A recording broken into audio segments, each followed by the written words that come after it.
The darkness of space glowed with distant stars as the human ship Harmony Edge moved slowly toward the huge alien space station.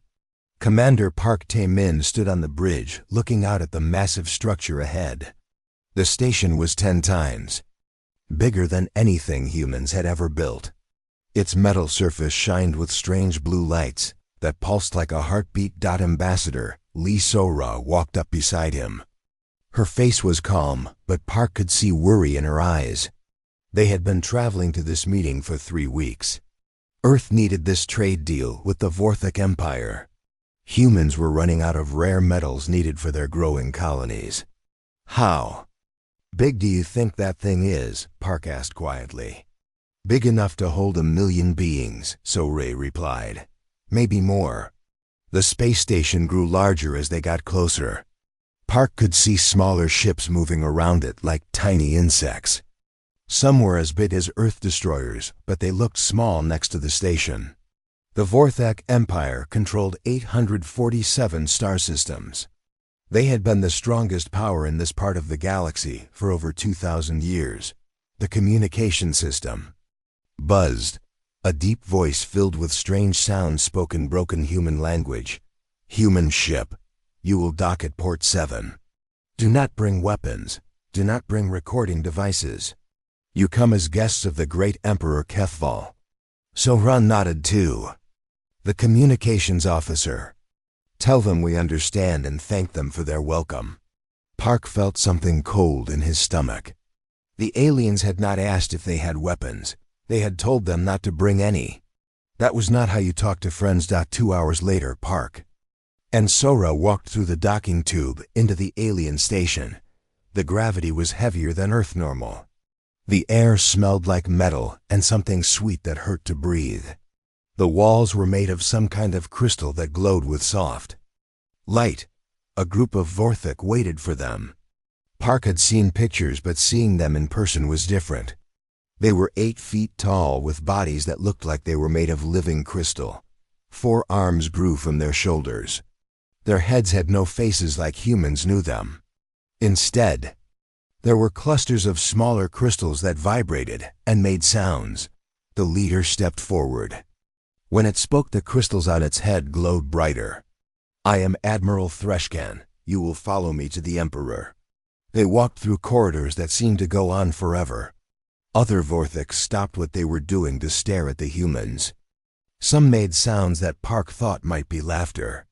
Not friendly laughter. The throne room was huge. The ceiling was so high Park could not see the top. Emperor Kethval sat on a throne made of black crystal.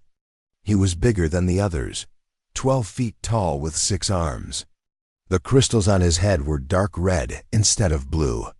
So these are the humans, the Emperor said. His voice was like rocks falling down a mountain. I have heard interesting things about your little species. Ambassador So-ra stepped forward and bowed slightly. Your Majesty, we are honored to meet you. Earth hopes we can build a strong friendship between our peoples. The Emperor made a sound like breaking glass. Park realized it was laughter. Friendship. Yes, I think we can have a very good friendship. But first you must understand how friendships work in my empire. Admiral Threshkan moved to a control panel. The wall behind them became transparent. Through it they could see space and a small moon orbiting nearby. That moon has no life on it, Threshkan said. Watch carefully. A ship appeared next to the moon. It was twice as big as the largest human battleship. A bright light began to glow on its front. The light got brighter and brighter until Park had to look away. When he looked back, the moon was gone. Just empty space where it used to be. Impressive. Is it not? Emperor Kethval said.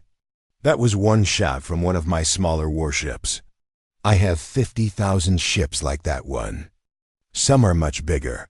Park felt his hand start to shake. He made them stop. The Emperor stood up from his throne. Now let me tell you about our friendship. You humans will become part of my empire.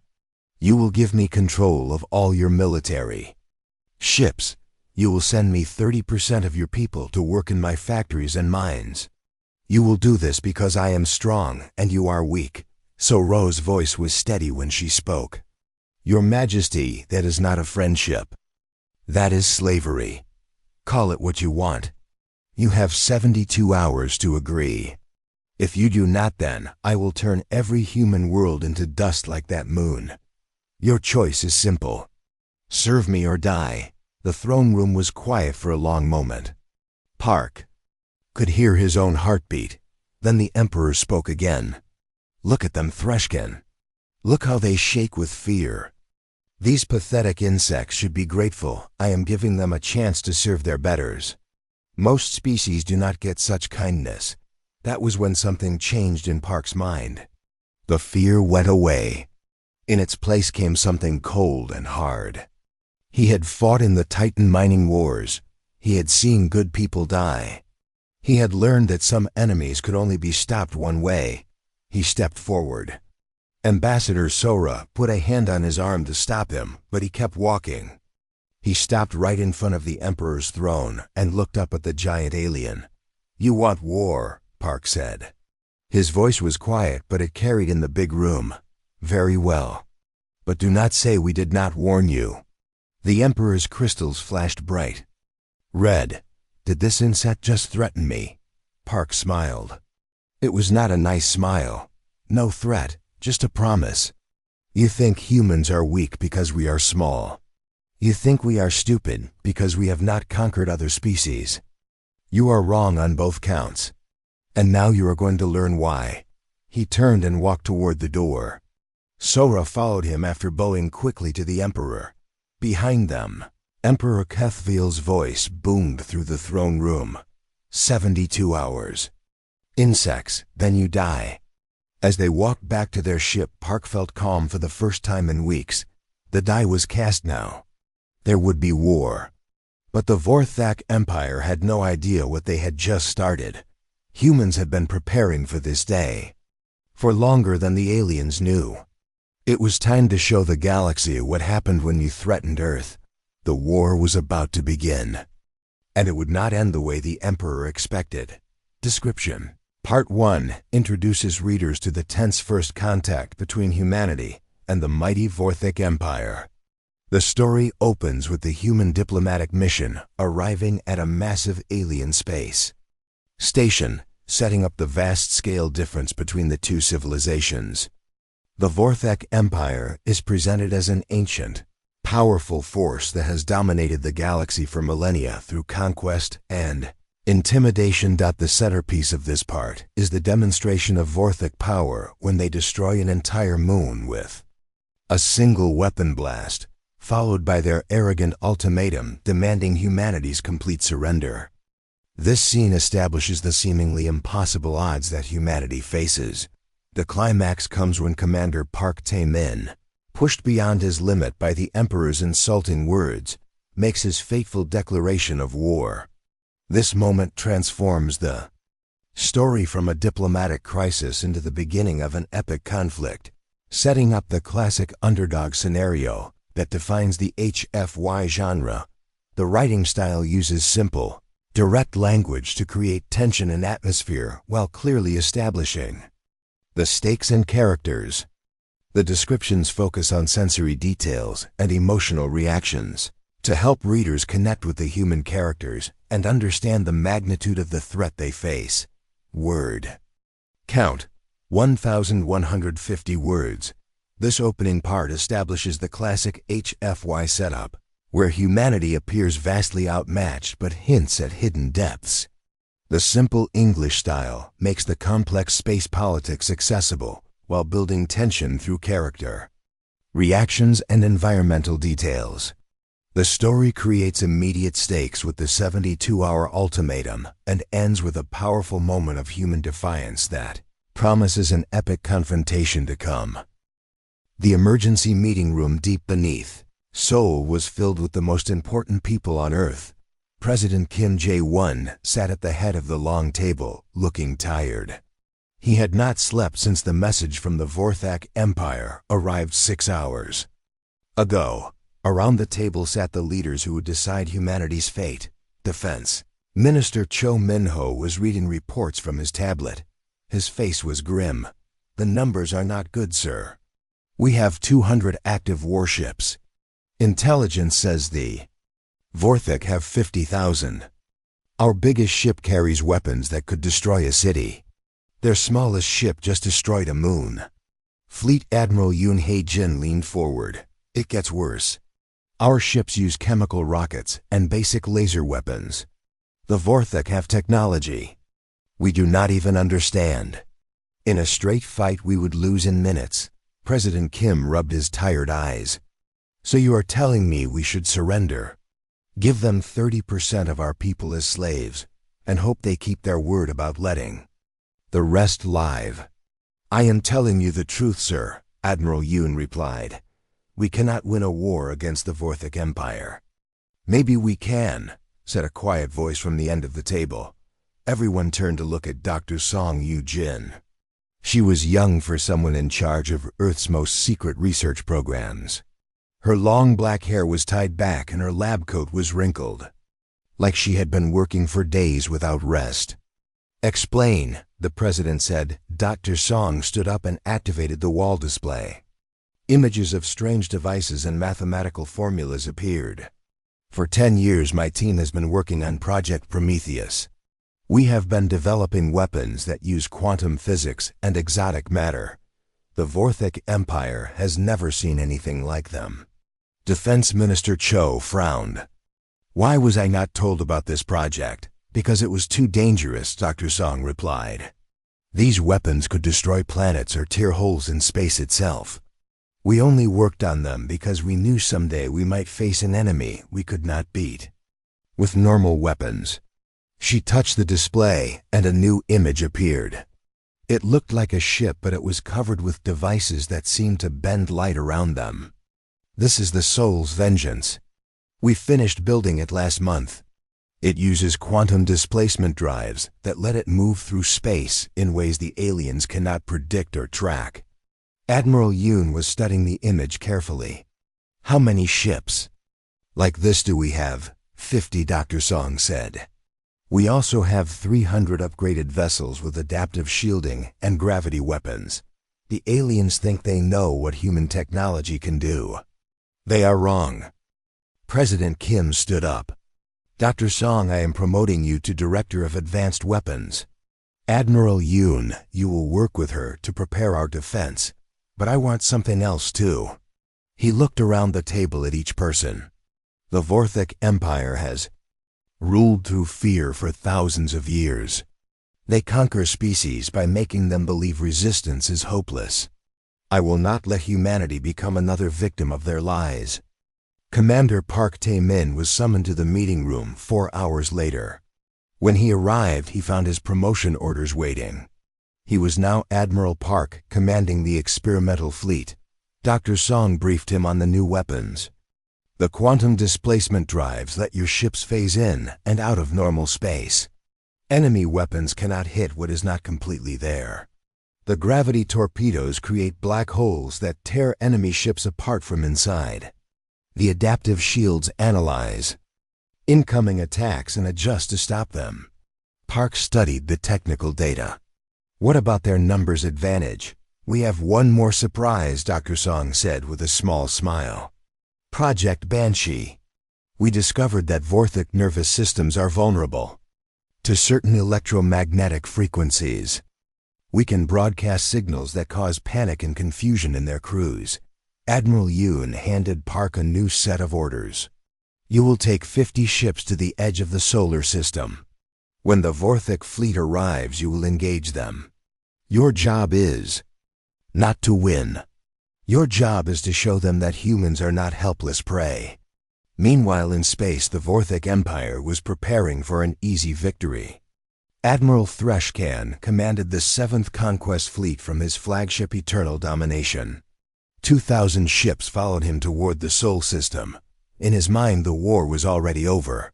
He stood in his command center looking at intelligence reports about human technology, chemical rockets, primitive lasers, metal armor.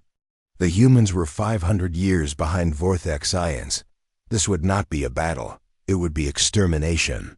Admiral called his communications officer. We are receiving a message from the human fleet. Put it through, Threshkin ordered. The image of Admiral Park appeared on the main screen. He was standing on the bridge of the Soul's Vengeance wearing a crisp uniform. Behind him, Threshkin could see human crew members working at their stations. Admiral Threshkin, Park said in a calm voice, I am giving you one last chance to withdraw from our system. Turn your ships around and leave now. You have no idea what you are about to face. Threshkin's crystals flashed with amusement. Little human, do you see my fleet? 2,000 ships of the line. Each one could destroy your entire pathetic navy. Surrender now, and I will make your deaths quick. Park smiled. It was not a friendly expression. Admiral, you made one mistake. You told us we had 72 hours. That was enough time for us to prepare. Now you get to learn why humans have survived every challenge our galaxy has thrown at us. The transmission ended. Threshkin was still laughing when his sensor officer called out an alarm. Admiral, the human ships. They are disappearing from our screens. Impossible, Threshkin snapped. Ships cannot just disappear, but they could. The Soul's Vengeance and 49 other human vessels had activated their quantum displacement drives. They were still there but existing slightly outside normal space. Vorthic sensors could not track them. Vorthic weapons could not target them. Admiral Park stood on his bridge watching the enemy fleet approach. Captain Bei Su-jin was his tactical officer. She had graduated top of her class from the Naval Academy. Chief Engineer Nam Do-hyun managed the exotic drive systems. Communications. Officer Kang Mi-young was ready to implement Project Banshee. Captain Bei, Park said quietly, begin the attack. Show them what happens when they threaten Earth. The first Vorthek ship to die was the heavy cruiser Conquest's Edge. It simply exploded without warning. One moment it was there, and the next it was expanding gas and debris. A gravity torpedo had materialized inside its hull and created a micro-black hole that tore the ship apart from within. Impossible, Threshkin screamed. What weapon could do that? His answer came when 3 more ships exploded in the same way. Then the human vessels began to appear on his screens. They flickered in and out of existence like ghosts. When they were solid, his weapons could target them, but by the time the shots arrived, the ships were gone again. Chief Engineer Nam had perfected the timing. The human ships would materialize just long enough to fire their weapons, then phase out before return fire could reach them. The Vorthek had no counter for this tactic. Communications Officer Kang activated Project Banshee. Electromagnetic signals flooded Vorthak communication networks. The signals were designed to overload their crystal-based nervous systems. Across the enemy fleet, alien crews began to panic. Some ships started firing at each other. Others lost control and drifted helplessly. Captain Bei coordinated the information warfare attack. Human computers had been analyzing Vorthik communication protocols for months. Now they turned the aliens' own systems against them. Targeting computers malfunctioned. Navigation failed. Ships collided with each other in the confusion. The battle lasted 6 hours. When it ended, the mighty 7th Conquest Fleet was destroyed. Of 2,000 ships, only a handful escaped to carry news of the defeat back to the Empire.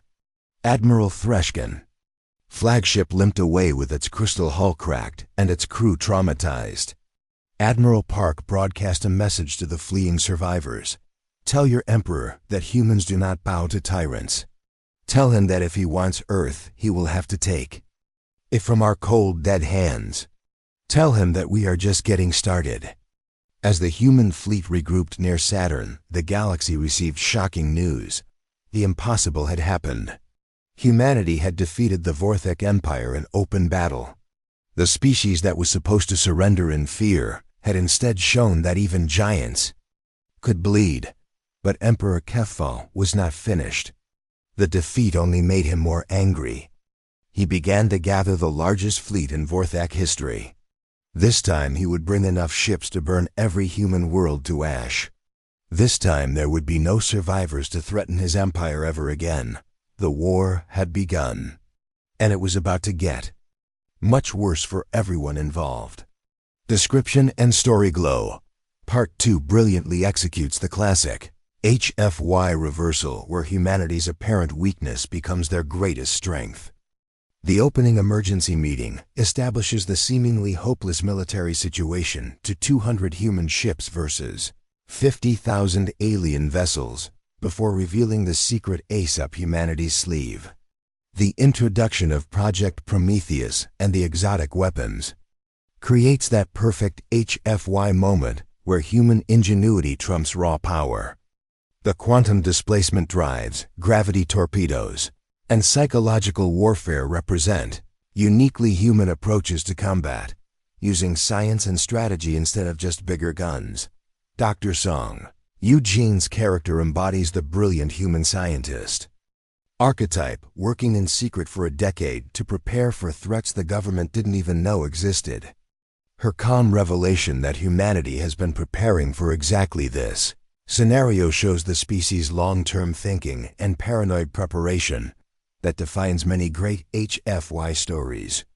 The battle sequence delivers visceral satisfaction as the arrogant Vorthic fleet gets systematically dismantled by tactics they cannot comprehend.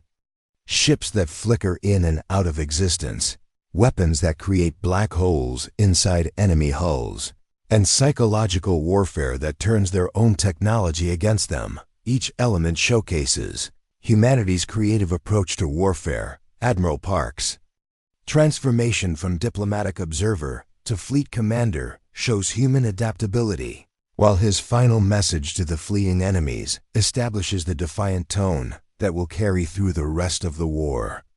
The story maintains tension by showing that this victory only makes the Empire more determined to destroy humanity completely. The simple language keeps complex quantum physics and space combat accessible, while building excitement through action and character moments.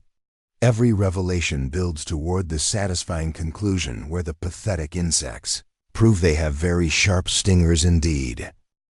Emperor HFY stood in his throne room aboard the massive world ship Eternal Dominion. The crystal walls around him pulsed with angry red light that matched his mood. Reports from the Sol system lay scattered across his crystal desk. Each one told the same impossible story. The 7th Conquest Fleet was gone. 2,000 ships destroyed by a primitive species that should have surrendered in terror. Admiral Threshkin had escaped with only 50 vessels. His report claimed the humans had weapons that could bend reality itself. Lies, the Emperor roared. His voice shook the crystal walls. Coward lies from a failed commander. But deep in his mind doubt was growing. The Vorthak Empire had conquered 847 star systems over 2,000 years. Never had they lost an entire fleet to any enemy. Never had any species destroyed Vorthak ships with such ease. Admiral Threshkin knelt before the throne. His crystal body was cracked from the battle. Medical devices covered his wounds, but he refused to rest until he delivered his report. Your Majesty, the humans have technology we do not understand. Their ships can disappear and reappear at will. Their weapons create gravity wells that tear our vessels apart from inside. They turned our own computers against us. Emperor HFY. Crystals flashed brighter. You lost to 200 human ships with an army of 2,000. You disgraced the Empire with your failure. Your Majesty, please listen. These are not the primitive humans our spies reported. They have been preparing for war while pretending to be weak. Their Admiral Park sent a message. He said they are just getting started. The Emperor was quiet for a long moment. Then he spoke in a voice like ice. If the humans want to play war games, then I will show them what real war looks like. Send messages to the 2nd, 4th, 8th, 12th, and 5th, 10th battle fleets. Tell them to converge on the Sol system. I want 50,000 ships ready to turn every human world into radioactive dust. Threshkin's crystals dimmed with fear. "Your Majesty, that is half our entire military force. Surely that is more than needed for one small species. After what happened to your fleet, I will take no chances. The humans will learn that defying the Empire brings only death." But the Emperor's plans were already too late. Admiral Park was not waiting for the enemy to come to him. 3 days after the first battle, human ships began appearing in Vorthak territory. They struck like ghosts in the night, hitting military bases and supply stations across 12 star systems. Captain Oh Sung-min commanded the attack ship, Bizen's Fury. His mission was to destroy the weapons depot on Kelveron Prime. The planet was heavily defended with orbital platforms and patrol fleets. Under normal circumstances, attacking it would be suicide. But Captain O did not fight normal battles. His ship materialized inside the defense perimeter using quantum displacement. The Vorthak sensors detected nothing until gravity torpedoes began tearing their stations apart. "Target the main ammunition storage," O ordered his weapons officer. "One shot should be enough." The torpedo created a micro black hole inside the weapons depot. The explosion lit up half the planet's night side. Secondary blasts followed as stored weapons detonated in chain reactions.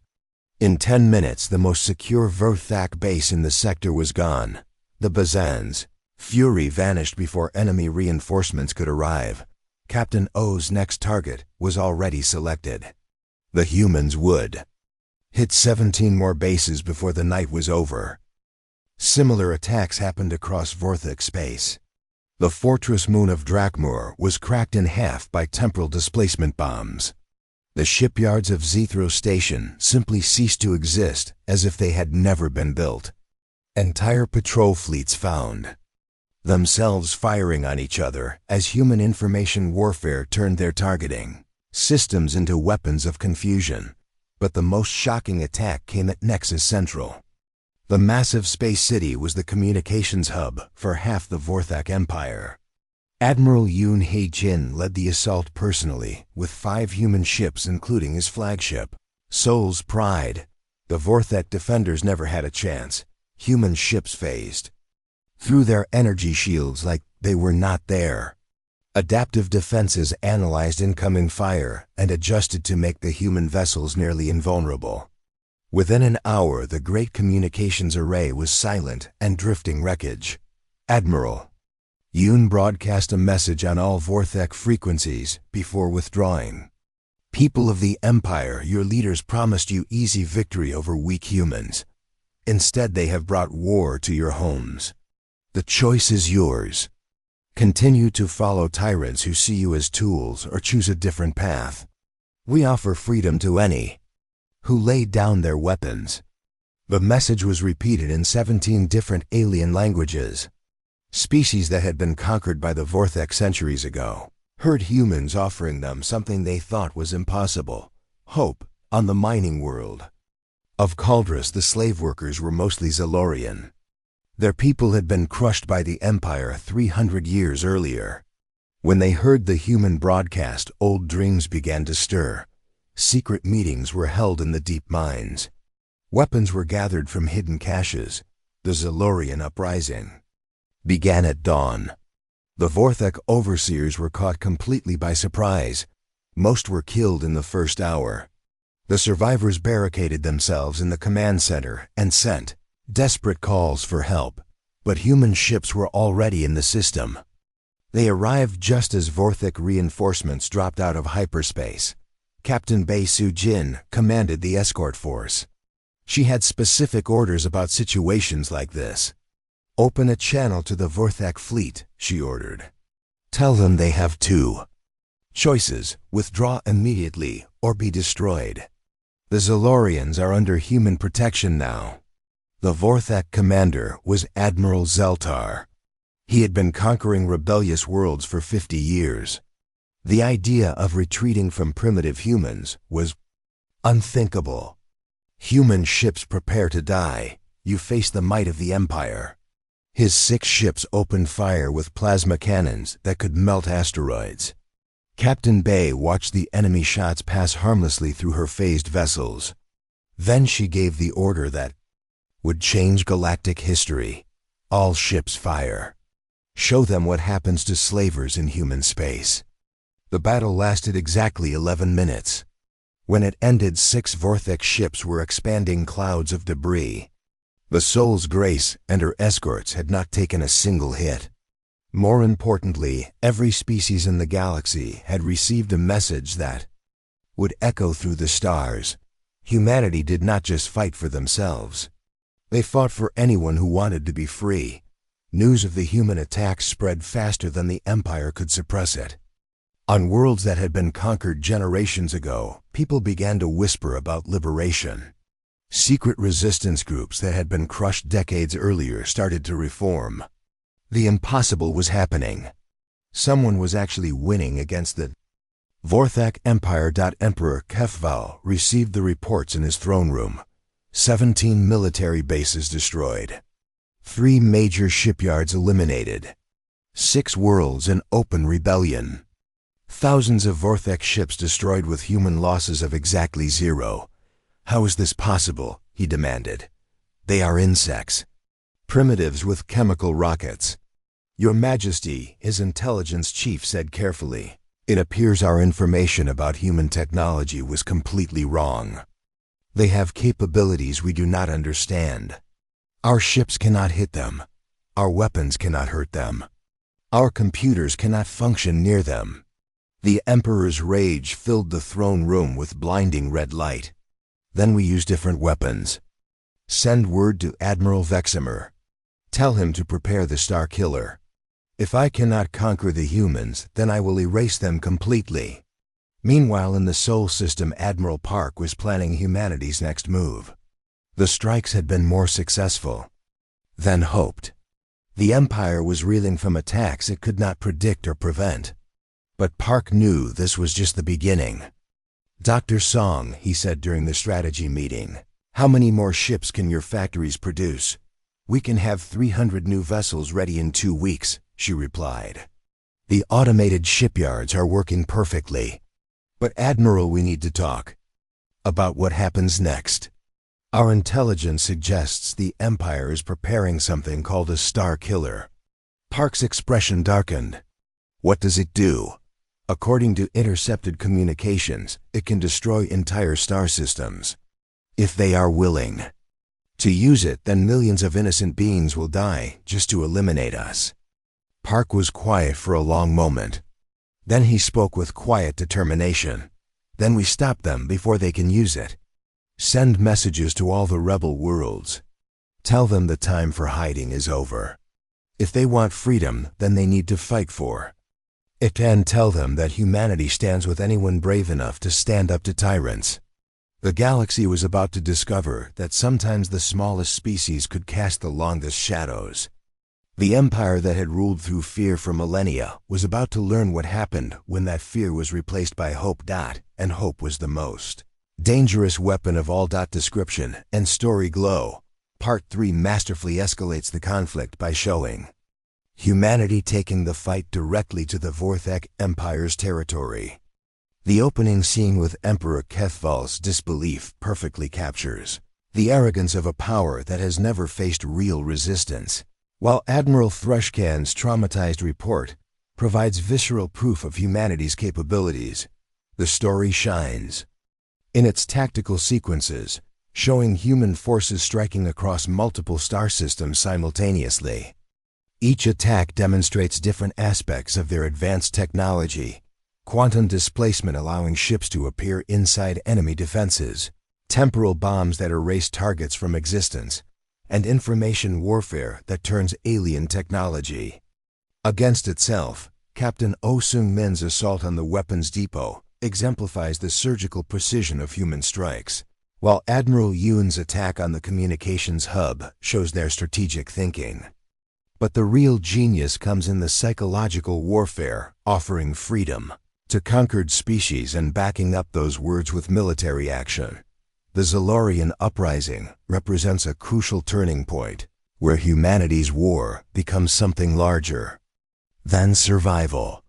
By protecting rebelling slaves, they transform from defenders into liberators, spreading hope across the galaxy for the first time in centuries. Captain Bei Su Jin's protection of the rebels and easy destruction of Vorthic reinforcements proves that human promises have teeth. The escalation continues with Emperor Keth Vile's introduction of the Star Killer, raising the stakes to system-destroying levels.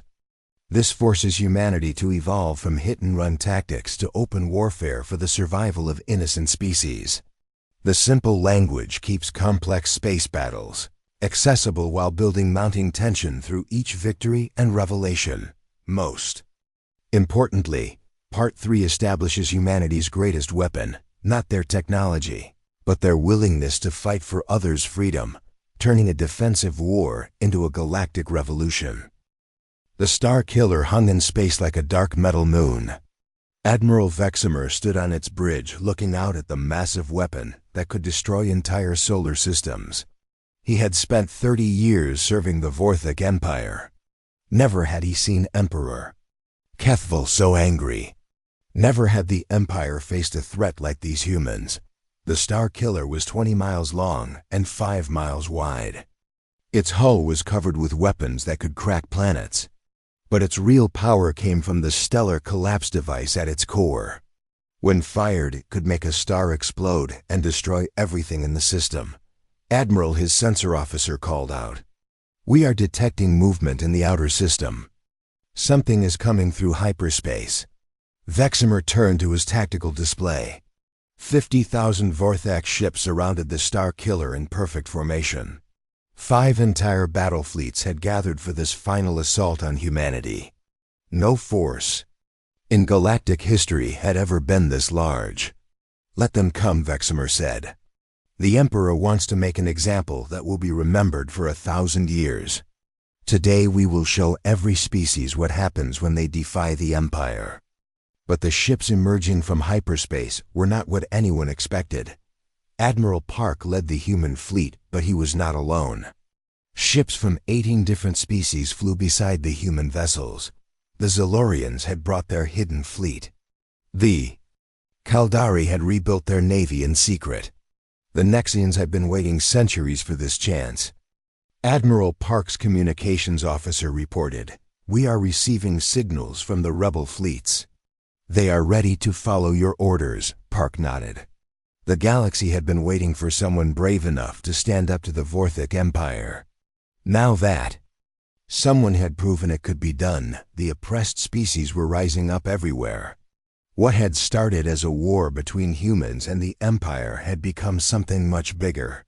"Open a channel to all ships," Park ordered. "This is Admiral Park of the Human Defense Force. Today we do not fight just for our own worlds. We fight for every being who dreams of freedom. We fight to end an empire built on slavery and fear. Today we take our galaxy back." On the Star Killer, Admiral Veximer watched the approaching fleet with growing concern. His intelligence reports said the humans had only 500 ships. Instead, he was looking at nearly 2,000 vessels from dozens of species. How had they hidden such a force? "Admiral," his weapons officer said, "the Star Killer is fully charged. We can destroy their entire fleet with one shot." "Not yet," Veximer replied. "The Emperor wants them to see our power before they die. Open fire with conventional weapons first. Let them taste despair before we end them." The Vorthic fleet opened fire with everything they had. 50,000 ships launched plasma bolts and energy beams that lit up space like a second sun. The firepower was enough to sterilize 100 worlds, but the human ships simply were not there when the shots arrived. They phased out of normal space using their quantum drives. The rebel ships followed different tactics. Zalorian vessels used gravity shields that bent incoming fire around them. Kaldari ships split into smaller pieces that were too fast to target. Nexian vessels became invisible using light-bending technology. "Impossible," Veximer shouted. "Where did they learn such tactics?" His answer came when the human ships reappeared inside his formation. Gravity torpedoes materialized inside Vorthic. hulls creating black holes that tore the massive ships apart. Adaptive viruses spread through their computer networks, turning their own weapons against them. Psychological warfare broadcasts caused panic among crews who had never faced an enemy that fought back. Captain Lee Min-ho commanded the human destroyer, Incheon's Fire. His target was a Vorthok battlecruiser 3 times his size. Under normal circumstances, it would have been suicide to attack such a ship, but these were not normal circumstances. Quantum jump in 3 seconds, his navigator announced. Emerging inside enemy shields in 2-1 mark. The Incheon's Fire appeared in the space between the enemy ship's hull and its energy shields. From this position, the Vorthok could not fire without hitting themselves. Captain Lee had exactly 10 seconds before their defensive systems adapted. Fire all weapons, he ordered. Gravity torpedoes punched through the enemy hull like it was paper.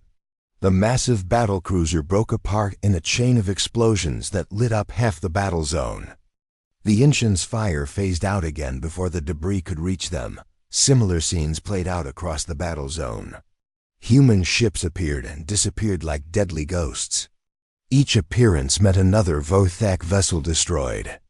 Each disappearance left the enemy wondering where the next attack would come from, but the real shock came when the rebel fleets demonstrated what they had learned from human tactics. The Zalorians had modified their ships with quantum resonance drives. The Kaldari had built their own gravity weapons. The Nexians were using information warfare techniques that turned Vorthok computers into weapons. Admiral Veximer watched his perfect formation dissolve into chaos. Ships collided with each other as their navigation systems failed. Weapons fired at random targets as computer viruses spread. Entire squadrons broke formation and fled as psychological warfare broke their crew's will to fight. Admiral, we have lost contact with 30% of our fleet, his communications officer reported. The humans are jamming our signals and turning our own networks against us. Then use the Star Killer, Veximer roared. Destroy them all. But something was wrong with the great weapon. Dr. Song Yu-jin had been busy during the battle. Her ship Prometheus Rising had gotten close enough to the Star Killer to deploy quantum infiltration drones. The tiny devices had entered the weapon's computer core and were rewriting its programming. Admiral, the weapons officer called out. In panic, the Star Killer is not responding to our commands. Something is controlling it from outside. On the Prometheus Rising, Dr. Song smiled as her drones completed their work. The Star Killer was now under human control. Its targeting system had been reprogrammed. Instead of destroying the rebel fleet, it would target something else entirely. Dr. Song to Admiral Park, she broadcast. The Star Killer is ready to fire. Shall I proceed with the demonstration? Park looked out at the battle raging around them. Vorthok ships were dying by the hundreds, but thousands more remained. The Empire needed to understand that their age of dominance was over. Fire when ready. Dr. Song, show them what their own weapon can do. The Star Killer's main gun activated. But instead of targeting the rebel fleet, it aimed at the massive Vorthok supply depot on the edge of the system. The stellar collapse beam lanced out across space, striking the artificial moon that stored weapons and supplies for half the Empire. The explosion was visible from 100 light-years away. The supply depot and everything in it simply ceased to exist. With it went the weapons needed to arm 1,000 fleets and the supplies needed to feed 1,000,000 worlds. Attention, Vorthok. Fleet Admiral Park broadcast on all channels. Your ultimate weapon now serves the cause of freedom. Your supply lines are cut. Your reinforcements are not coming. You have exactly one choice. Surrender now, and you will be treated with mercy. Continue fighting, and you will share the fate of that supply depot. Admiral Veximer stared at the empty space where the depot had been. In 30 years of service, he had never seen anything like this. A primitive species had not only defeated the Empire's greatest fleet, but had turned their ultimate weapon against them. "Admiral, what are your orders?" his tactical officer asked. Veximer was quiet for a long moment. Around him, the bridge crew waited for orders that would decide their fate. Outside, the battle continued, but everyone could see the Vorthic fleet was losing badly. "Signal all ships to cease fire," he said finally. "We surrender." The words echoed through the Vorthic communication network. For the first time in 2,000 years, an Imperial fleet had surrendered to an enemy. The age of Vorthan dominance was ending, but Emperor Kethval was not finished. Deep in his throne room aboard the Eternal Dominion, he received news of the surrender with cold fury. If he could not rule the galaxy, then he would destroy it. The Emperor began charging his personal dreadnought's most terrible weapon. The final battle was yet to come, and it would determine the fate of every living being in the galaxy. Description and Story Glow. Part 4 delivers the spectacular climax that HFY readers crave, the moment when humanity's technological superiority and moral authority converge to shatter an ancient empire. The opening with the massive star-killer weapon immediately establishes the escalated stakes, while Admiral Veximer's confidence sets up the devastating reversal to come. The arrival of the multi-species rebel fleet transforms the conflict from human survival into galactic liberation. 18 different alien species joining humanity shows the power of their message of freedom, while each species contributes unique technologies learned from human example. This demonstrates how humanity's greatest strength isn't just their weapons, but their ability to inspire others. The battle sequence showcases the full evolution of human tactics. Ships phasing in and out of existence, gravity weapons creating localized black holes, and information warfare turning enemy technology into friendly fire. Each element builds on previous parts while showing new applications. The destruction of individual Vorthic ships by smaller human vessels emphasizes the David versus Goliath theme. Dr. Song Yu-jin's infiltration and capture of the Star Killer provides the perfect HFY moment. Humanity not only defeating the enemy's ultimate weapon, but turning it against them. The destruction of the supply depot demonstrates that humans fight strategically, crippling the Empire's ability to continue the war rather than just winning individual battles. Admiral Veximer's surrender marks the psychological breaking point of Vorthic dominance. For 2,000 years they have never surrendered, making this moment historically significant. The simple language keeps the complex space combat accessible, while building to the emotional climax of Imperial capitulation. The ending setup with Emperor Kethval's personal intervention promises an even more dramatic final confrontation, while maintaining the story's momentum toward its ultimate resolution. Emperor Kethval stood alone in his private chamber aboard the world ship Eternal Dominion. The crystal walls around him pulsed with dark red light that matched his fury. Reports of surrender and defeat covered every surface. His empire was crumbling, and it was all because of one small species that refused to know their place. For 2,000 years, the Vorthic had ruled through strength and fear. They had conquered 847 star systems and enslaved dozens of species. No enemy had ever defeated them in open battle. No fleet had ever forced a Vorthic admiral to surrender. Until now, the humans had done the impossible. They had turned his greatest weapon against him. They had inspired his slaves to rebel. They had made his mighty fleets run in terror. Worst of all, they had shown the galaxy that the Vorthic Empire could be beaten. "If I cannot rule, then no one will," the Emperor said to the empty room. His voice shook the crystal walls with its rage. "I will destroy everything rather than let insects claim victory over me." He walked to a hidden panel in the wall and pressed his hand against it. The panel recognized his genetic signature and opened to reveal the controls for his personal dreadnought's most secret weapon. The reality shatter device could tear holes in space itself. It would destroy everything in the galaxy, including himself, but it would ensure that humans never lived to celebrate their victory. Meanwhile, Admiral Park stood on the bridge of the Soul's Vengeance, watching the surrendered Vorthok fleet. 50,000 enemy ships hung motionless in space with their weapons powered down. It was the largest surrender in galactic history, but Park felt no joy. His sensors were detecting something disturbing. "Dr. Song," he called over the communication system, "are you reading the energy buildup from the Emperor's ship?" Dr. Song's voice came back tense with worry. "Admiral, whatever he is charging, it is beyond anything we have seen before. The energy readings are off our scales. If he fires that weapon, everyone in this system will die.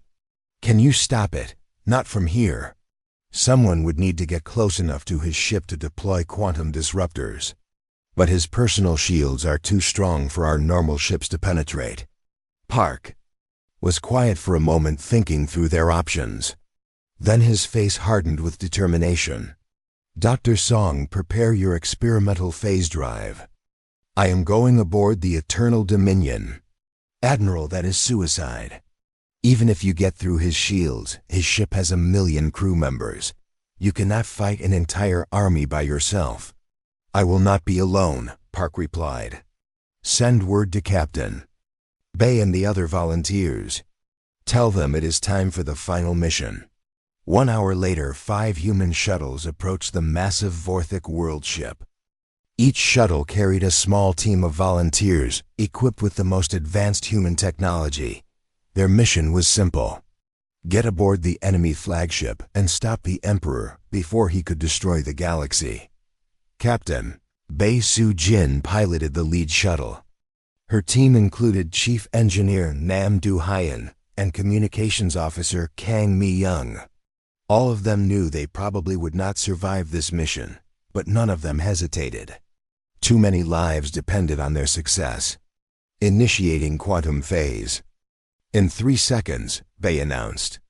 "Remember everyone, we need to reach the reactor core and plant the disruptors before the Emperor can fire his weapon." The shuttles phased through the Eternal Dominion's shields like they were not there. Inside, the massive ship alarms began wailing as Vorthok security forces rushed to respond to the intrusion.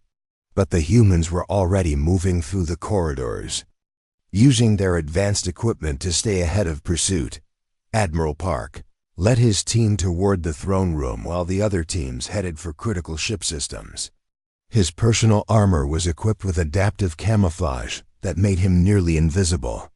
His weapons used gravity manipulation to tear through Vorthok defenses like paper. The corridors of the world ship were filled with panicking crew members. Many had never seen a human before. To them, these small beings were like demons from nightmare stories. They moved too fast to track, and their weapons defied all logic. Engineer Nam reached the main reactor first. The chamber was enormous, with crystal formations that channeled power throughout the ship. But what caught his attention was the massive device connected to the reactor core. The reality shatter weapon was drawing power from the ship's engines and building toward critical charge. "Admiral, this is Nam," he reported over his communicator. "The weapon will be ready to fire in 20 minutes. I am planting disruptors now, but I need time to recalibrate them for Vorthok technology." "Understood," Park replied. "Hold your position. We are almost to the Emperor." The throne room doors were 20 feet tall and made of solid crystal. Park's gravity weapons shattered them like glass.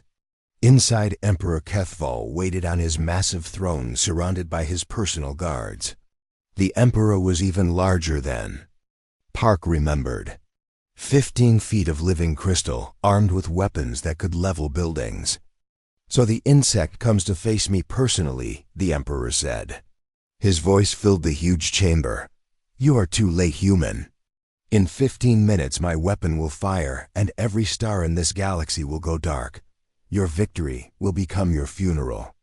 Park stepped forward with his weapon ready. "Your empire is over, Kethval. Your fleets have surrendered. Your worlds are free. End this now and your people can have a future.